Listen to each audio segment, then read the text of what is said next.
Hello, today we are going to learn how to use 3D in DaVinci Resolve. Let's jump into it. So we are going to start using the example we created last time with the green screen extraction.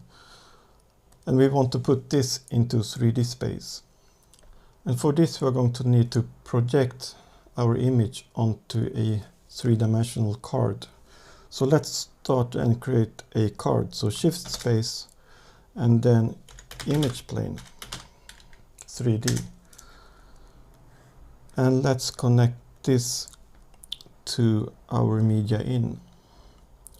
And if we press 2 and watch this in the 3D viewer, we can see now we have this image in 3D space. And to render this, we need a render 3D node. So press shift space and type render. And here connect the image plane to the render and the render to the output. And now if you look at this result, this is the render of our 3D scene.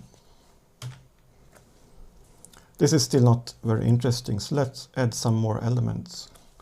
So I want to add a sky behind the character. So let's press shift space and day sky.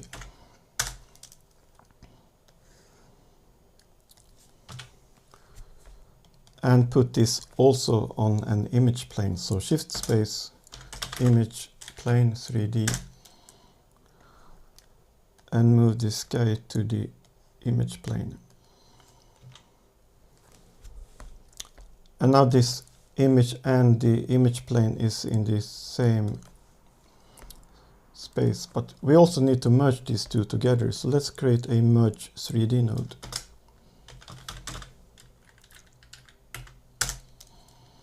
And then connect this after the first image plane and add the second image plane.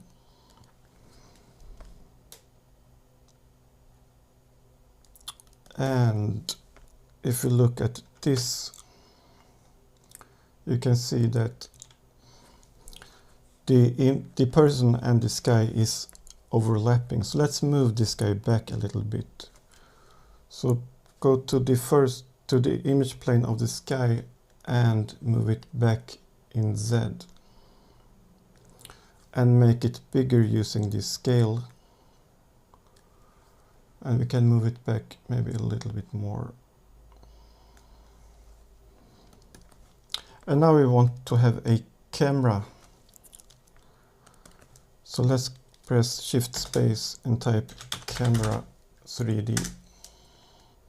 And also add this to the scene.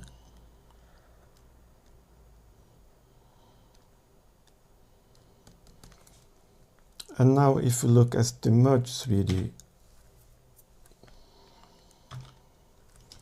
then you can see that we have a camera, but this is still too close. So let's move back the camera, going to the transform and move it in Z. And now let's look at the result. So this is already quite interesting. Let's move the camera back a little bit.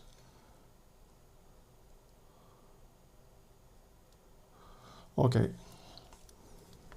and let's adjust the sky so it is wrapping around. So press shift space and type a band. Now we have a bender 3D and add this after the sky image plane.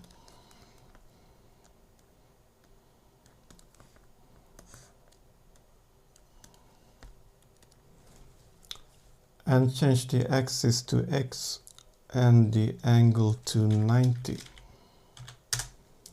And now we can use the amount to bend this image plane.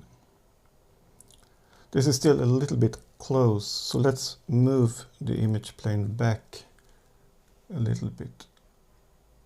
So let's see how far we can go. Let's say here. And also let's change the time of day. So go back to the day sky and change the time so we get a little bit of a sunset.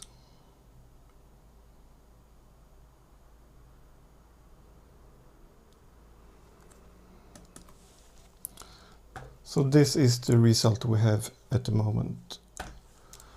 And now if you go to the camera node, you can see that if we move the camera, then we get a parallax between the foreground and the background. And this can be expanded, adding more elements to create a more interesting setup. I hope this was useful and see you next time. Goodbye.